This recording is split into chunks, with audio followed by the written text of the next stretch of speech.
You know, if I may borrow a term from my Christian friends and use it in a purely metaphorical and mythological sense, I believe that the devil has but one gift to offer. And it is not pain, and it is not suffering.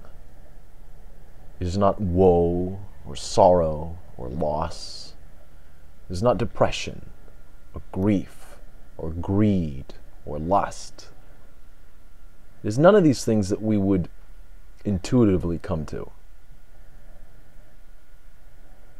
But the devil can give us one thing, one gift.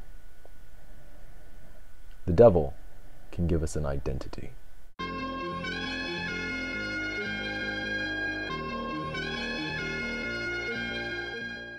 Ideologies give identities. Political leaning is an identity. Spiritual leaning is an identity. IQs are an identity. But all of these are secondary. Secondary to what you really are. Since none of us are really Democrat, none of us are really Republican. These are ideas. We're not an IQ score. We're not our salary. We're not our profession even.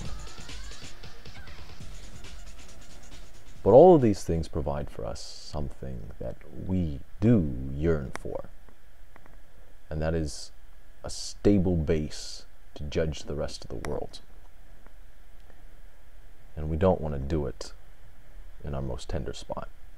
We don't want to judge the world. We don't want to stand atop our most tender spot and see the world for what it really is.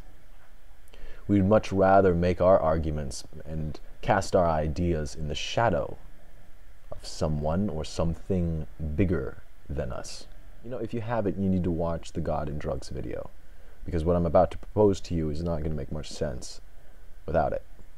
In that video, I propose that the genuine spiritual experience happens through dialogue. Isn't it interesting? Isn't it interesting that our very own shamanistic Master Jedi Morph attempts to discredit that, while at the same time making a 10-minute video trying to explain why.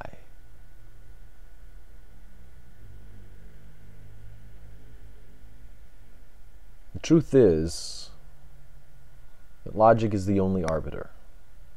It is the only arbiter. It arbits ideas and perceptions. It arbits the world of the mind, the brain, the body, and everything else in between.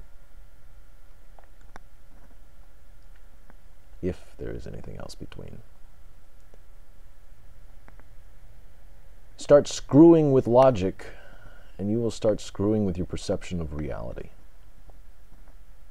But you will continue to assume and operate on the assumption that logic is the only arbiter. To persuade someone, you use logic. You say, well, if this is the way, then it should be that way. Or if this is the case, then that. The whole if-then thing. And indeed, that's what he does. He provides us with an argument. I can't lie to you here. I could lie to you, but I'm not going to. I didn't understand most of it. Perhaps you do. Perhaps someone could educate me on the topic.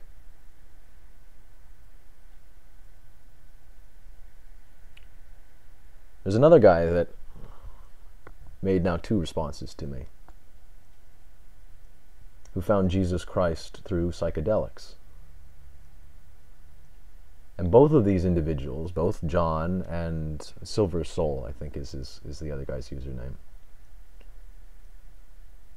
were provoked in dialogue.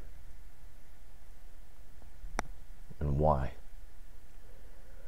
Because if I'm right, I challenge their source of identity. If I'm right, they have to go back to a spot that they don't want to go back to. No one really does.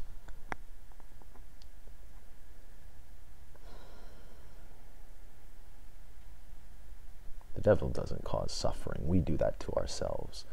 The devil doesn't cause strife or grief or any of that. He gives us a face, a persona, a white fedora, a pair of shades, and a bathrobe.